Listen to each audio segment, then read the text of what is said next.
بسم الله الرحمن الرحیم دیارە وەکو دەستگای خێرخوازی بەخشین و سینگەی چەمشەمان لە درێژەی کار و چالەکیەکانمانە کە ئەمڕۆ هاوکاری 100 خانەوادەی هەژار و بێباوکمان کردوویەتیممان کردووە کە هاوکاریەکانیان پێگاتووە لە دابینکردنی جلوبەرگ بوویان و موچەی مانگانیان و لەگەڵ شیرینیە و لەگەڵ هەموو پێداویستێکی مەکتەبە باجانتا و قرتاسیاتی مەکتەب دیارە بەخشین هەموو کات و ساتێک لە هەموو بۆنەیەکە کار و چالاکی خۆی هەیە چی لە ناوەی کوردستان بێت چی لە دەروی کوردستان بێت دیارە پێش مانگێ پێش ئێمە چالاکیمان نەبوو بێ باوکانی غەزە لە مسر وەسپاس بەخوای گەورە کە توانیمان هاوکاری 300 مناڵی بێباوکەین کە زیاتر لە 120 خانەوادە بوون و لێرەش بەبێ جیاوازی ئەوەی کە هاتووتە لامان و ئەوەی کە هەستمان پێکردووە لە مناڵانی بێباوک و لە خەڵکی هەژارۆکەم دەرامەت کە داوای هاوکاری لێمان کردووە نەویانمان نووسی و ئێستا سوپاس بەخوا لەم پرۆژەیەوە بەشداریانەکەین لێرەوە بە پێویستە زانم بڵێم خی گەورە پاداشی و خێرخوازانە باتەوە کە هەموو کاتێ لە پشتی بەخشینن کە هاوکاری بەخشینن کە لە هەموو پرۆژەکانە دەستباری ئێمن چی بەدابینکردنی پارەی موچەی مانگانیان یا بە کەفالەتکردنیان یا چی بەدابینکردنی ئەو جلوبەرگانەی کە بۆمان هاتووە وە چی بەدابینکردنی ئەو قرتاسی و پارانی کە درێ بە ئێمە کە دڵێن مناڵانەی پێخۆشکەین داواکانی لەخوای گەورە ماڵی زیاتریان باتێت داواکانی لەخوای گەورە بەرەکەت کاتەم ژیانیانەوە ماڵ و مناڵیانەوە لە سەروەتیانە ئیشەڵا و داواکارین لەخوای گەورە ئەم مناڵانەشمان کە مناڵی بێباوکن و کە باوکیان نەماوە کە بەخشین وەکو باوکێک بووەوان ساڵح دەرچن چاک دەرچن باش دەرچن و سوپاس بەخوای گەورە کە ئێستا ئێمە هەر بەدر لە هاوکاری موچە و جلوبەرگۆوانە ئێمە دەرز و دەوری قورئان و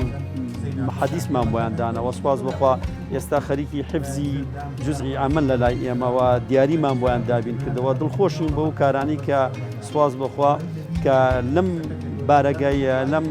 بنکەی بەخشینە کە ئێمە ئەنجامێ دەین بە هەموو شێوەیەک و لێرەشەوە جارێکی تر سوپاسی خی گەوراکەین کە ئێمە ڕەخسانەوە کە بتوانین هاوکاری ئەم گوڵە جوانانە بین ئەم بێباوکانە بین و سوپاسی هەموو خێرخوازانی شەکەین چی بە دوعایەکی خێر بێەوە چی بە مانگانە بێەوە چی بە کەفالەتیان بێ کە هاوکاری بەخشینن وەسەلام عەلەیکم.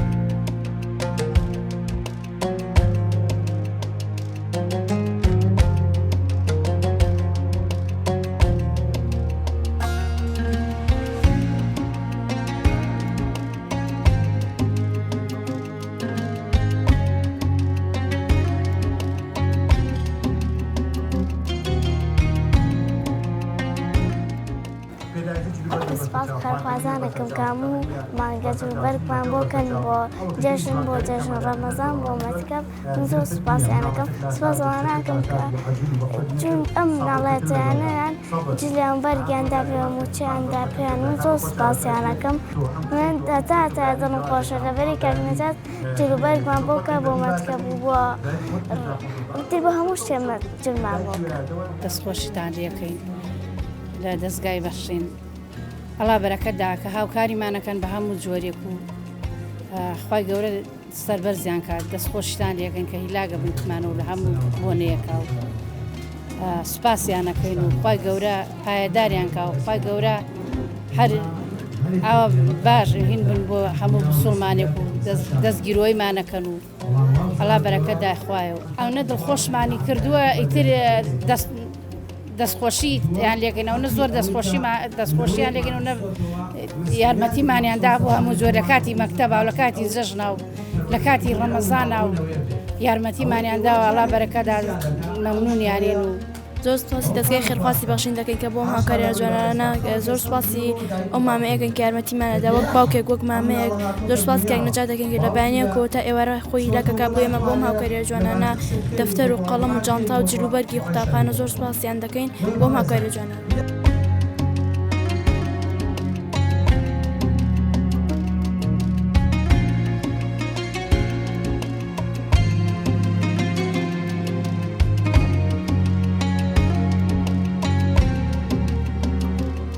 خێرخوازی بەخشین و سنگەی چەمشەماڵ بە هاوکاری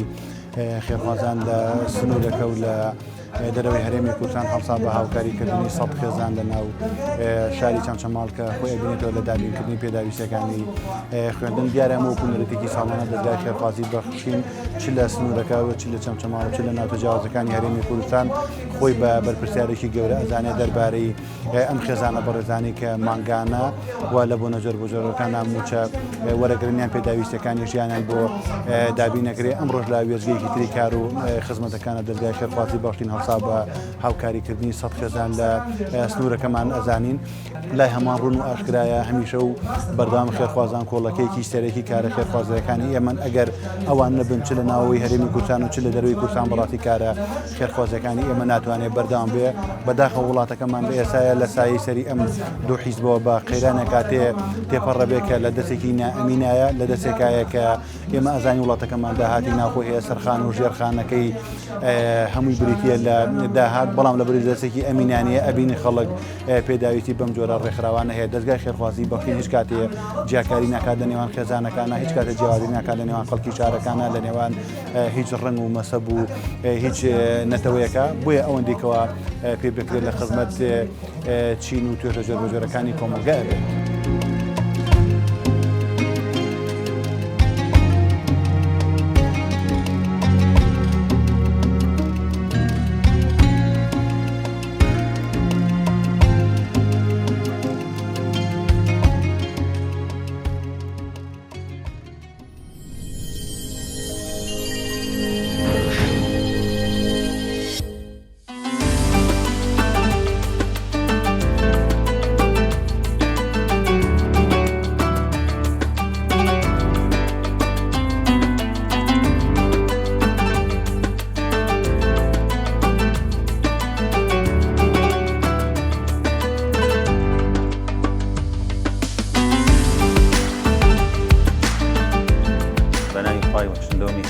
ئێمە ئیمڕۆک و دەستگای خێرخوازی بەخشین نووسنگەی شۆڕش یەکێ لە پرۆژەکەمان ئیمڕۆ سپاس بخوا کە ئەوەیە جلوبەرگی قوتابیە بەسەر قوتابی هەژار و بێ باوک و بێ سەرپەرشتیاری ئەم سنوورەی ئێمە تەوزیەکەن بەسەیانە ئمە سپاس بخوا هەموو مانگە چەند پرۆژەیەکمان هەیە لەم مانگەشا لەبەرەوەی کە دەرگای قوتابخانەکان نەکرێتەوە سپاس بخوا یەکێ لە پرۆژەکانمان ئەوەیە جلوبەرگ و پێڵا و قرتاسی بەسەر بناڵە تەوزیەکەن ئەوەی ئێمە ئیمڕۆ 400 مناڵە سپاس بخوا مناڵی هەژار و بێ سەرپەرشتیار ئەم مناڵانە ئێمە هەڵیانمان بژاردووە یعنی هەمویان نەبوون دەستیان کورتە توانای کڕینی جلوبەرگیانی ئیمڕۆ ئەو کەسەی کە خۆی باوکی هەیە سەرپەرشتیاری هەیە توانای کڕینی جلوبەرگ و پێداویستی قوتابخانەی نییە بەڵام ئێمە ئەم کەسانە کە سەرپەرشتیارن توانای جلوبەرگیان نییە بۆ ئێمە سپاس بخوا ئیمڕۆ توانیمانە ئەم جلوبەرگوشتانیان بۆ دابینکەین بەڵام ئێمە ئەم پرۆژە ئێمە فەرقی لەگە پرۆژ زۆربەی پرۆژەکانی تر سپاسی خواکەن ئێمە پسوولیانە دەینی ئەچنە دوکانی جلوبەرگ بە دڵی خۆیان بە قیاسی خۆیان جلوبەرگ هەڵەگرن و لە دوکانەکە جلوبەرگ هەموو جلوبەرگ یعنی جلوبەرگی قوتابخانە بە کاملی پاشان پسوولێتریان دێنە چینە دوکانی پێڵا و پێڵاوی چاک و باش بە قیاسی خۆیان هەڵەگرن سپاسی خواکەن ئێمە هەر لەوێشەوە کە خۆمان جامتای ئەسڵی دەفتەری ئەسڵی قەڵەمی چاک هەموو شتەکانیان شتی ئەسڵی و باشیان بۆ کڕین ئێمڕۆ تەوزیەکەین بەسەر 400 مناڵە سپاسی خواکەین لێرەشەوە من سپاسی خێرخوازانەکەم خی گەورە نمونیان زۆر کات تاکیبن پارەکانتان ئەگاتە ماڵەکانتان گاتە جێ خۆی و جێ خۆیەگرێ بەڕاستی دڵخۆشکردنی خەڵکی هەژار ئیشاءالله خی گەورە بە دڵخۆشکردنیەوەن خی گەورە بەرەکەتە کاتە ماڵتانەوە لە دەرد و بەڵاتان پارێزی ئیشاءالله خی گەورە چەند قات ماڵتان پێ بداتەوە خی گەورە نمونەتان زۆر کە ئیشاءالله یەکێک لە کارەکانمان لە نووسنگەی شۆڕشی دەستگای خێرخوازی بەخشین هەڵڵانی قوتابیەکانە ئەو قوتابیانەی کە باوکیان لە ژیانە نەماوە بۆ بەردەوامبوونیان لە خوێندن دابینکردنی پێداویستەکانی خوێندنە یارە من دووەم پرۆژەمانە لەم مانگایە تایبەت بەو قوتابیانەی یەتیمن و بابیان لە ژیانە نەماوە و لەم پرۆژەیەمانە هەموو پێداویستەکانی خوێندن لە قەڵەم لە دەفتەر لە هەموو ئەو قەرتاسیە بە تەواوی و جانتا و جلوبەرگ و پێڵاو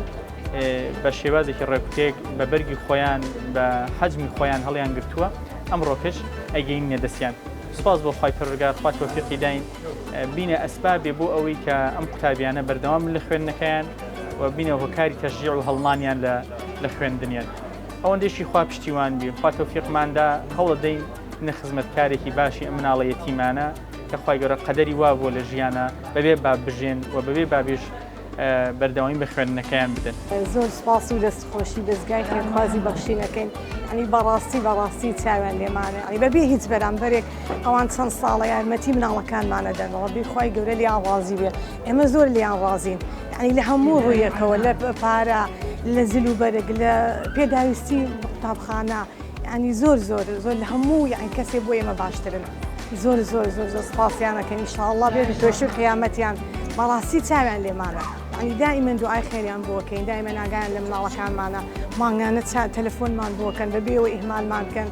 بەبێ هیچ بەرامبەرێک ئینشاءالله خی گەورە سەرکەوتویانەکە کاتە توێشی قیامەتیان ڕەبی خی گەورە لیان ڕازی بێت.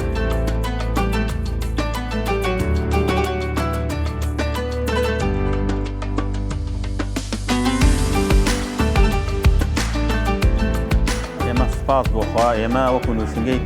دەستگای خێرخوازیش بەخشین لە شۆڕش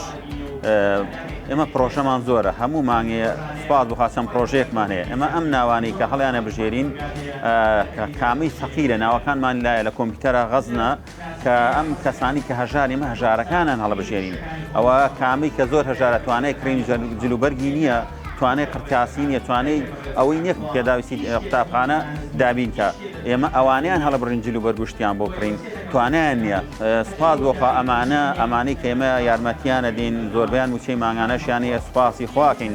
لە زۆربەی شوێنەکان موچە یان بە 2 مانگ 100 یان مانگی 100,000 ئێمە سوپاسی خواکەین زۆربەی ئەوەی لە شۆڕش ماگانە وەرەگریە مانگی 200 یان 150,000 وەرەگرێ ئەمیش سوپاسی خواکەین و خی گەورە نمونەی خێرخوازان زۆر کە خی گەورە لیان وەرگێ ئینشاءالله. طبعا دیاریکردنی ئەو خێزانی کە هاوکاریان نەکرێت بە شێوازێکی ورد لەلایەن لیژنەیەکەوە کە سەردانی ماڵیانەکە و هەموو مستەمسەکات و پێداویستەکانیان لێ وەرەگرێ و متابعەیانەکە دیاری کراوەکەم خێزانە هەر هەمویان یەتیمن و هەمویان دانیشتووی ئەم ناوچەیەن زۆرینەی هەرە زۆریان مانگانە موچەیان هەیە لانی کەم 100,000 تا 200,000 هەموو مانگی سپاس بۆخوای گەورە و بە فەزلی خوا ئەم دقەی منی قسە بۆ ئێواکەم هیچ خێزانێکی یەتیم لە سنووری ناحیەی شۆڕش شک نابین ئێمە یارمەتیمان نەدابێ و پێداویستی خوێندنمان بۆ دابین نەکردی بێت کە پێداویستیەکەی خوێندن بریتە لە پێڵاو کراس پانتۆڵ عەزیەی خوێندن سەدریە و قەڵام دەفتەر جانتا و هەموو ئەو شتانی قەرتاسیە و هەموو ئەو شتانی قوتابیە پێویستێتی بۆمان دابین کردوونە ئەمڕۆکە گیانمانە دەستیان بە شێوازێکی ڕێکوپێک کە بەبەری خۆیان بە حەجم خۆیان لەبەری بکەن لە پاش حەمد و سوپاسی خی پەروەردگار کە تەوفیقی داین بۆ ئەم کارە سوپاسی بێپایانمان هەیە بۆ خێرەومەندان بۆ خواپێداوان کە ماڵەکانیان کردووە بە ئەسبابی خێر و چاکە بۆ خۆیان حتمەن بەبێ ئەوەی خۆیان حزوریان هەبێ بەبێ ئەوەی خۆیان ئامادەیان هەبێ بەبێ ئەوەی منەتێکیان هەبێ بەسەر کەسا لە ڕێی بەخشینی بەشێ لە ماڵەکانیانەوە بوونەتە هۆکاری ئاوادانکردنەوەی ماڵی هەژار و یەتیمەکان.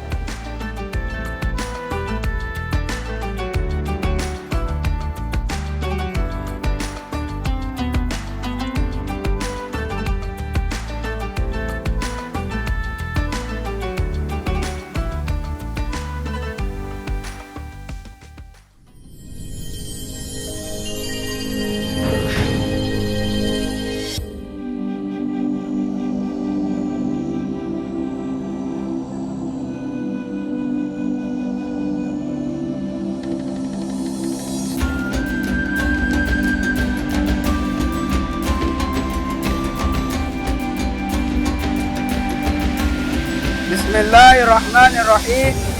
والصلاة والسلام على سيدنا محمد صلى الله عليه وسلم. يقول النبي صلى الله عليه وسلم: أفضل الصدقة سقي الماء. تقوم مؤسسة بخشين الخيرية بتمويل من المتبرع مصطفى زكلان بحفر البئر الأوازية في منطقة قلايا ولاية أويو دولة نيجيريا. اللهم يا واسع الفضل والعطاء يا من تجزي للمحسنين بأحسن الجزاء نتوجه إليك بخالص الدعاء أن تتقبل من المتبرع مصطفى زكلان هذا العمل المبارك في حفر البئر الأرتوازية عن طريق مؤسسة بخشين الخيرية وأن تجعله في ميزان حسناته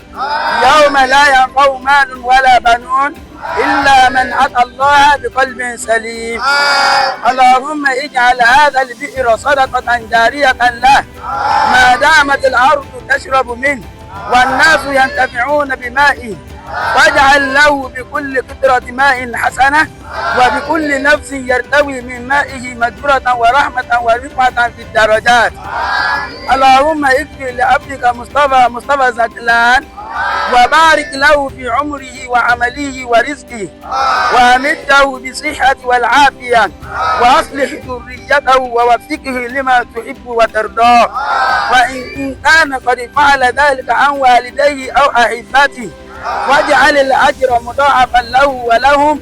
وأنزل عليهم رحمتك الواسعة في الدنيا والآخرة. اللهم اجعل هذا البئر نهرا جاريا له في الجنة وموردا من موارد رحمتك التي لا تنقطع، وبلغه ببركة هذا العمل منازل الأنبياء والشهداء والصالحين. اللهم بارك في مؤسسة بخشين الخيرية وبكل من ساهم وساعد وسعى في إنجاز هذا المتبرع المبارك، وأجز لهم الأجر والثواب، ووفقهم للمزيد من أعمال الخير والإحسان، واجعلهم مفاتيح للخير مغاليق للشر، وانفع بهم البلاد والعباد إنك على كل شيء قدير. اللهم اجعل هذا المشروع سببا لنشر الرحمة وسبيلا لتخفيف العطش عن المحتاجين ووسيلة لتقوية أواصر الإخوة بين المسلمين، واجعلنا جميعا من الذاكرين الشاكرين الذين إذا أنعم عليهم شكروا وإذا ابتلوا صبروا وإذا أذنبوا استكبروا، فكنت لهم نعم المولى ونعم النصير. اللهم تقبل يا كريم مصطفى، واجعل هذا الدعاء مستجابا بفضلك وجودك